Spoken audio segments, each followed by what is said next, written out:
ये जो पिक्चर है ये बहुत कुछ बोलती है। ऐसे चर्च पूरे दुनिया में केवल 3 हैं। ये है यहाँ की चेन्नई की कहानी। तरह से जिस क्राइस्ट मरकर कब्र में से जिंदा हो गए।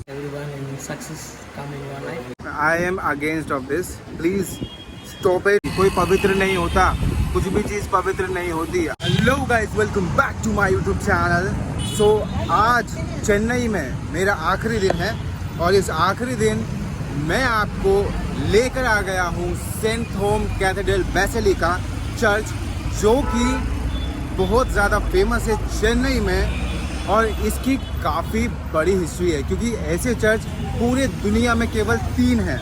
मैं सारी इन्फॉर्मेशन दूंगा इस ब्लॉग में, आप कृपया मेरे साथ बने रहिए। और ये है वो चर्च, तो चलो एक्सप्लोर करते हैं। ये है चर्च की एंट्रेंस, जहाँ से आप एंटर करेंगे और एंटर करने के बाद ये है चर्च। कुछ इस तरह से बना हुआ है, काफ़ी सुंदर लग रहा है। एंट्री पर यहाँ पर गाइस आपको मदर मैरी की भी ये दिखेगा स्टेचू। यहाँ वाटर है और मेरे को देखना है, बेसिकली मैं यहाँ पर आया हूँ सेंट थॉमस की ग्रेव को देखने। तो देखता हूँ मैं वो कहाँ पर है। ये आई थिंक उस साइड में है, क्योंकि लोग मुझे वहीं से आते हुए दिखाई दे रहे हैं। तो उस साइड में चल के देखते हैं। हाँ, वो दिख गया मेरे को, the tomb of Saint Thomas, जहाँ मुझे आना था। आप फॉरेनर्स भी देख लेंगे, क्योंकि ये सीरियसली मैं बता रहा हूँ ना, पूरे विश्व में, पूरी दुनिया में केवल 3 है। क्यों, रीज़न क्या है, वो मैं आपको दूंगा एंड में वीडियो के। मेरे साथ बने रहिए वीडियो के एंड तक। तो हमें अपने शूज़ को यहाँ पर उतार देना है, उसके बाद एंट्री करनी है। एंट्री कर यहाँ पर भी शूज़ रखने का ऑप्शन है, तो मैं रखूँगा यहाँ पर। और उसके बाद अपन चलते हैं आगे, क्या है देखते हैं। यहाँ पे म्यूज़ियम बना रखा है। म्यूज़ियम में है यहाँ का मैप है चर्च का, और यहाँ कुछ आइटम है जो कि आई थिंक सेंट थॉमस के टाइम की है। कुछ यहाँ पर आपको बोन्स दिख जाएंगी यहाँ पर, और ये है बहुत पुरानी बाइबल यहाँ पर। ये देखिए, यहाँ पर पॉप की भी फ़ोटो लगी हुई है, क्योंकि ये कैथलिक चर्च है। और ये कुछ इस तरह से है।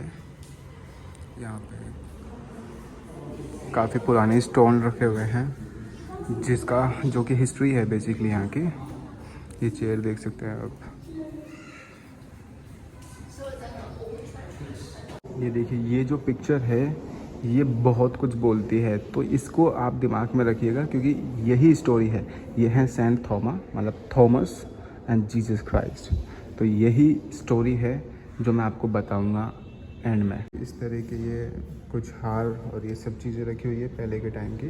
तो बस ये इतना छोटा सा एक म्यूज़ियम है यहाँ पर। अब हम चलते हैं मेन डेस्टिनेशन पर, जो कि नीचे की तरफ है, जहाँ पर है थोमा की कब्र। चलो यहाँ से ऐसे नीचे जाना है, और यहाँ लिखा हुआ है साइलेंस प्लीज। ये कुछ ऐसा बना हुआ है गाइस, ये देख लीजिए। अगेन वही picture, saint Thoma and Jesus. And ये है यहाँ की चेन्नई की कहानी। यह है सेंट थॉमा, और ये यहाँ के लोकल पर्सन जिन्होंने सेंट थॉमा को किल किया था। पूरी स्टोरी, मतलब पूरी स्टोरी बताऊंगा मैं आपको, डोंट वरी। फ़िलहाल आपको घुमा दूँ पूरा। सेंट थॉमा के बारे में लिखा हुआ है, आप पढ़ सकते हैं। इंग्लिश में है, ये भी पढ़ लीजिए। आप इंग्लिश में जानते हैं तो इंग्लिश में पढ़ लीजिए। इस पतली सी गली नुमा गुफा में से होते हुए फाइनली मैं पहुंच गया सेंट थॉमा की ग्रेव पर, या मैं कहूं कब्र पर। यहाँ मैंने सारा कुछ देखा, सेंट थॉमा की कब्र और उसका बॉडी पार्ट। ये देखकर मैं थोड़ा भावुक हो गया। ये जो आप देख रहे हैं, ये सेंट थॉमा का 2000 साल पुराना बॉडी पार्ट है, और उसके बाद यह है सेंट थॉमा की ग्रेव। ठीक है, सो यहाँ पर मेरे को ये सर मिले, जो कि है यहाँ पर are your father in your pastor in Hyderabad. Okay, so guys, ये हैदराबाद में पास्टर है, और मैं यहाँ पर थॉमा की टॉम पर ऑलमोस्ट 2 घंटे से बैठा था, इन्हीं के साथ बात कर रहा था, और काफ़ी अच्छा लगा इनसे मिलके। So thank you, nice to meet you pastor. It's a nice of you. I wish everyone in success come in your life, and you believe in Jesus. God bless you. God bless you. अब मैं जा रहा हूँ वापस, यहाँ से लिखा है आउट। आप टाइम देख लीजिए, मैं आया था ऑलमोस्ट 11 बजे के आसपास यहाँ पे, और 1:10 हो गए हैं। अब हम चलते हैं वापस और मैं दिखाता हूँ आपको मेन जो चर्च है, मतलब ये थी सेंट थॉमा की ग्रेव। अब दिखाते हैं चर्च आपको। ये सारी बुक्स एंड टेम्पलेट्स आपको मिल जाएंगे अगर आप लेना चाहें तो। सो गाइस, जैसे कि मैंने आपको बोला था कि ऐसे चर्च पूरी दुनिया में 3 ही हैं। यहाँ पे लिखा भी है, आप देख सकते हैं। ये है ये वाला चर्च जहाँ पर हम अभी हैं, जो कि है इंडिया में। और उसके बाद है रोम में सेंट पीटर बेसिलिका, और उसके बाद है स्पेन में। सो बाहर मैं निकल गया हूँ और बाहर धूप बहुत हो रही है। ये बगल में है चर्च, तो अभी मैं चल के देखता हूँ अंदर। यहाँ तो मुझे गेट बंद लग रहा है तो मैं चल के देखता हूँ अंदर। बाकी काफ़ी अच्छा एक्सपीरियंस रहा ये मेरा। यहाँ पे ये जीसस क्राइस्ट की कब्र बना रखी है, जिसमें से जीसस क्राइस्ट का एक स्टैचू बना रखा है इन्होंने। तो जिस तरह से जीसस क्राइस्ट मर कर कब्र में से ज़िंदा हो गए थे, तो ये उस तरह का एक वो बना रखा है इन्होंने स्टैचू यहाँ पर। और आई थिंक ये है चर्च की एंट्री। मैं एक बार आगे से जाके देखता हूँ वैसे। ये है सामने से इस चर्च का नज़ारा, आप देख लीजिए कितना खूबसूरत लग रहा है। इसी के ठीक सामने रोड है बेसिकली, और ये है चर्च का मेन गेट। और इसके साइड में क्या है वो भी मैं देखता हूँ। हाँ, यहाँ पे एक लंबा सा कुछ ये तो है, कुछ है इसके ऊपर क्रॉस बना हुआ है। देखता हूँ मैं ये क्या चीज़ है। तो भाई इट्स कॉल्ड फ्लैग पिलर। ये डोनेटेड है, या मतलब डोनेशन किया हुआ है किसी का। इधर नाम लिखा हुआ है, यू कैन सी। बोर्ड लगा हुआ है प्रेयर टाइमिंग का, किस टाइम कौन सा मास होता है। इंग्लिश भी है इसमें और तमिल भी है, और कोई लैंग्वेज है तमिल और इंग्लिश में यहाँ पे प्रेयर होती है गाइस। साइड का नज़ारा यहाँ पे आप देख सकते हैं, लगता है कोई फंक्शन होने वाला है। देख रहा है यहाँ पे डेकोरेशन का काम चल रहा है। यहाँ पे लोग कैंडल वैंडल जलाते हैं क्योंकि ये कैथलिक चर्च है, इसीलिए यहाँ पे आपको दोबारा से मदर मैरी की पिक्चर मिल जाएगी। चलो बिना टाइम पास करे मैं तुम्हें चर्च के अंदर भी ले चलता हूँ और दिखाता हूँ कि अंदर कैसा बना हुआ है, मेरे को भी देखना है। अभी मैंने शूज़ उतार दिए हैं यहाँ जाने के लिए। ये है चर्च की अंदर का नज़ारा, ये कुछ इस तरह से बना हुआ है। सो ये एक तरीके से देखा जाए तो क्रॉस टाइप में बना हुआ है, लाइक दिस एंड दिस। तो ये चर्च का जो डिज़ाइन किया गया है ये क्रॉस टाइप में दिया गया है, ऐसे और ऐसे, मतलब ऐसे और ऐसे। भाई यहाँ पर holy water, holy oil, candles मिल रहा है। ये जो मैंने आपको दुकान दिखाई, होली वाटर, होली ऑयल मतलब पवित्र पानी, पवित्र तेल, कैंडल्स, कैंडल मेरे को समझ आता है, बट ये पवित्र तेल बेच लो, पानी बेच लो, ये पवित्र करके उसको बेचना मेरी समझ से परे है। क्योंकि भाई धर्म को इस तरह से नहीं करना चाहिए भाई।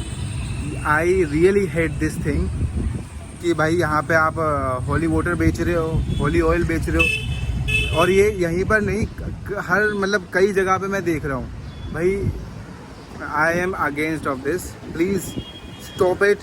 If you guys are watching, if you are Christian, you are Catholic Christian, और किसी भी कैटेगरी के क्रिश्चियन आप हैं, और अगर आप ये होली वाटर या होली ऑयल खरीद रहे हैं तो बंद करो भाई। कोई पवित्र नहीं होता, कुछ भी चीज़ पवित्र नहीं होती। अगर हम किसी भी चीज़ को पवित्र मान लेते हैं तो वो पवित्र हो जाता है, दैट्स द ओनली थिंग।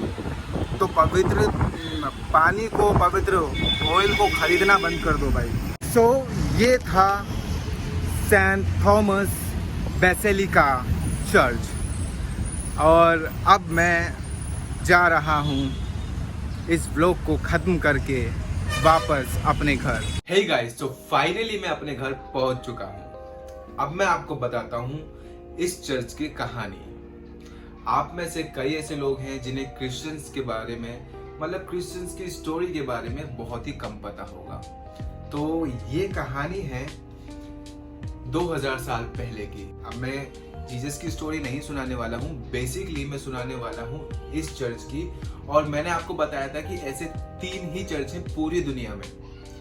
तो ऐसा क्यों, क्या है इन चर्च में खासियत? सो बेसिकली बात ऐसी है कि जीसस क्राइस्ट के टोटल 12 चेले थे, जिनमें से एक चेले ने जीसस क्राइस्ट को धोखा दिया था, जिस वजह से उस चेले को बाद में रिग्रेट हुआ, अफसोस हुआ और उसने अपने आप को सुसाइड करके अपने आप को मार डाला। अब जीसस क्राइस्ट के बचे 11 चेले। जीसस क्राइस्ट को सूली पे लटका के गुड फ्राइडे वाले दिन मार दिया गया था और उसके बाद संडे वाले दिन, जिसे हम ईस्टर बोलते हैं, उस दिन जीसस क्राइस्ट वापस उस कब्र में जिसमें उनकी डेड बॉडी को रखा था वापस जिंदा होके आ जाते हैं। अब स्टोरी कुछ ऐसी है, मरियम भागती हुई उन चेलों के पास पहुंची और उनको बताया कि जीसस अब कब्र पे नहीं है, वो जिंदा हो गए हैं। तब काफी चेलों ने आकर कब्र देखी और कब्र खाली पाई और विश्वास किया। अब ऐसे में थोमा नाम का जो चेला था, उन 11 चेलों में से एक चेला जिसका नाम थॉमस था, उसने कहा कि जब तक मैं यकीन नहीं करूंगा, जब तक मैं जीसस क्राइस्ट के हाथ में जो कील ठोकी गई थी उन कील के छेद में अपनी उंगली न डाल लूं और उनके जो भाला उनकी पसली में डाला गया था उसमें मैं अपनी उंगली ना कर लूं, तब तक मैं विश्वास नहीं करूंगा कि वो जीसस ही है जो जिंदा होकर आ गए।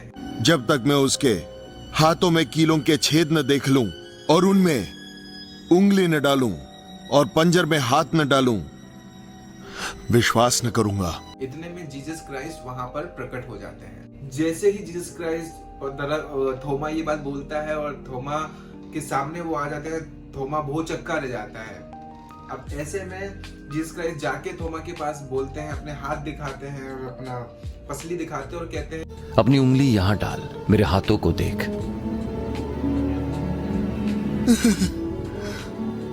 अपना हाथ बढ़ाकर मेरे पंजर में डाल।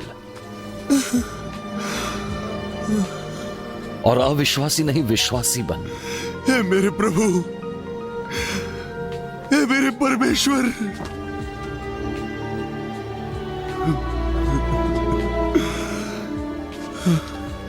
मुझे देखा इसीलिए विश्वास किया है।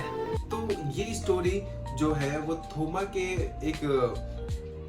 एक नेचर को दर्शाती है कि थोमा जो था वो कभी भी बिना देखे किसी चीज पे यकीन नहीं करता था।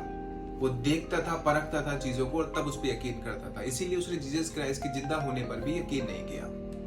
अब जीसस क्राइस्ट 40 दिन तक, कहते हैं 40 दिन तक, बाइबल बताती है 40 दिन तक जीसस क्राइस्ट चेलों के साथ रहे और खाली नॉट ओनली चेलों के साथ और भी जो वहां पर उपस्थित थे लोग उनके साथ रहे और चेलों को उन्होंने टीचिंग दी। और 40 दिन बाद जब जीसस जमीन से आसमान पर उठाए जा रहे थे, ऐसे में जीसस ने अपने चेलों को बोला कि जाओ और दुनिया भर में ये सुसमाचार सुनाओ कि जो मसीहा आने वाला था वो आ चुका है। अब आप सोचेंगे कि ये मसीहा का कॉन्सेप्ट है।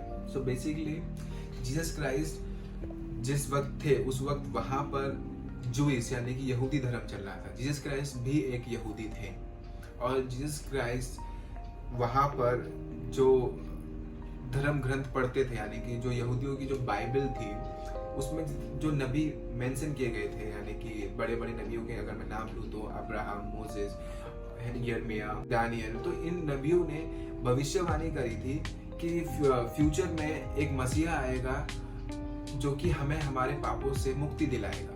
अब जीसस क्राइस्ट जो है वो यहाँ पर अपने चेलों को यही बता रहे हैं कि वो मसीहा मैं हूँ और मैं आ चुका हूँ, इस बात का प्रचार तुम पूरी दुनिया में करो। कि मेरे विषय में मूसा की व्यवस्था, भविष्यवक्ता के लेखों और भजन संहिता में लिखा सब पूरा होना था।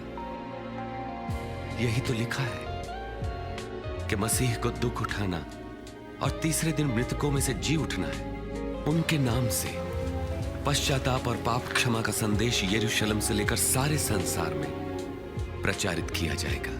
अब जीसस के 11 के 11 चेले उसके बाद पूरी दुनिया में फैल गए, अलग अलग शहरों में गए और वहां जाकर उन्होंने जीसस का प्रचार करा। अब ऐसे ही अब आते हैं वो 3 चर्चों के बारे में। तो ऐसे ही सभी चेले जो थे, बेसिकली सभी चेले की जो मृत्यु हुई अलग अलग कंट्रीज में हुई, पर केवल 3 ही ऐसे चेले हैं जिनकी डेड बॉडी के बारे में हम लोगों को पता है, मतलब लोगों को पता चला और उनकी डेड बॉडी के बगल में वहां पर चर्च बना दिया गया, यानी कि या तो उसकी डेड बॉडी के पार्ट्स उस चर्च में रखे हैं या ऐसे। तो केवल 3 ही चेलों की डेड बॉडी के बारे में पता चला, मतलब कब्र के बारे में पता चला। एक है रोम में जो कि पतरस नाम के चेले की कब्र है। पतरस का कुछ इस तरह से कहानी थी कि वहाँ के राजा ने पतरस को सूली पर लटका के मारने की सजा दी। क्यों? क्योंकि वो धर्म परिवर्तन कर रहा था। तो बेसिकली सारे चेलों को इसी जुल्म में वहाँ की शासकों ने मारा कि वो एक नए धर्म का प्रचार कर रहे थे। तो पतरस को जब सूली पर लटकाने के लिए कहा गया, तब पतरस ने वहाँ के जो अधिकारी थे उनसे कहा कि मेरी एक विनती है कि आप मुझे सूली पर लटका के मार दीजिए, पर मुझे सीधी नहीं, उल्टी सूली पे उल्टा मुझे लटकाइए, क्योंकि मैं उस काबिल नहीं हूँ कि अपने प्रभु की मौत के तरीके से मैं भी मरूं। तो मैं अपने आप को उस काबिल नहीं समझता। तो इसीलिए पतरस को रोम के अंदर उल्टी क्रॉस पर लटका के मार दिया गया था। तो वहां पर उसकी कब्र पर आज चर्च बना हुआ है। दूसरा है स्पेन में बर्तुमे नामक एक चेले को राजा ने सभी लोगों के सामने बर्तुमे को पकड़कर उस अपने सिपाहियों को ऑर्डर दिया कि इसके शरीर से पूरी चमड़ी उधेड़ दो। तो जब बर्तुमे के पूरे शरीर से उसकी चमड़ी उधेड़ दी, उसको कोड़े मारे गए, उसकी चमड़ी उधेड़ दी गई, उसके बाद भी वो जिंदा था। अब ऐसे में राजा को डर हुआ कि लोग विश्वास में ना आ जाएं और अपने धर्मों को चेंज ना कर लें, इसलिए उसने सिपाही को तुरंत आदेश दिया कि इसकी सर धड़ से अलग कर दो। और उसके बाद बर्तुमे की डेथ हुई। तो वहां पर आज बर्तुमे की डेड बॉडी के कुछ पार्ट्स वहाँ पे रखे हुए हैं और वहीं पर वो चर्च है। और तीसरा था सेंट थोमा, जिसकी मैंने स्टोरी सुनाई आपको। थोमा भटकते भटकते मतलब अलग अलग कंट्रीज में घूमते घूमते इंडिया पहुंचा। इंडिया के केरल शहर यानी कि साउथ साइड में, और वहां जाकर उन्होंने कई सारे चमत्कार करे, प्रचार करा। अब ऐसे में प्रचार करते करते जब वो चेन्नई पहुंचे तो यहाँ पर भी सेम सिचुएशन थी। राजा ने ये आदेश दे दिया कि भैया उसे थोमा जहाँ पर भी मिले उसको मार दिया जाए। जब थोमा प्रेयर कर रहा था चेन्नई के एक जगह पर, तब वहाँ के सिपाहियों ने आकर उसको पीछे से भाले से मार दिया। और थोमा की जो कब्र है वहीं पर आज चर्च है, जिस चर्च को मैंने आज आपको दिखाया। तो ये थी इस चर्च की स्टोरी। अब बेसिकली काफ़ी लोगों को नहीं पता, क्योंकि और काफ़ी क्रिश्चियंस को भी ये स्टोरी नहीं पता है। रीज़न क्योंकि जो चेलों की जो मृत्यु के जो बारे में जो हिस्ट्री है वो बाइबल में नहीं लिखी हुई है। बाइबल में केवल जीसस क्राइस्ट के 40 दिन बाद ऊपर जाने तक की स्टोरी है, और चेलों ने कैसे अपने जीवन को सरवाइव किया वहाँ तक की स्टोरी। उनकी मौत के बारे में बाइबल में ज़्यादा नॉलेज नहीं दी गई है, जिस वजह से कई क्रिश्चियंस को इसके बारे में भी नहीं पता। तो जिस तरह से आप जो कि मुस्लिम हो सकते हैं, आप हिंदू हो सकते हैं, या किसी भी का धर्म से हो सकते हैं, जिस तरह आपके लिए नया है कई क्रिश्चियंस के लिए भी नया होगा, क्योंकि उनको भी नहीं पता। बेसिकली मुझे भी नहीं पता था। तो ये थी बस उस चर्च की स्टोरी। और ये पूरी दुनिया में, जैसे कि मैंने बताया, केवल 3 ही चेलों की डेड बॉडी प्राप्त हुई और वहाँ पर आज चर्चेस हैं। बाकी चेलों की डेड बॉडी कहाँ पर है नहीं पता लोगों को, इसलिए वहाँ पर चर्चेस नहीं है। तो इसलिए केवल 3 ही सबसे इम्पोर्टेंट चर्च पूरी दुनिया में, स्पेन, रोम एंड इंडिया हैं, जहाँ पर देश विदेश से लोग आते हैं घूमने के लिए। तो ये थी कुछ हिस्टोरिकल हिस्ट्री अबाउट क्रिश्चियंस। तो बस यही है आज की वीडियो। मैं मिलता हूँ नेक्स्ट वीडियो में, तब तक के लिए tata bye bye good bye.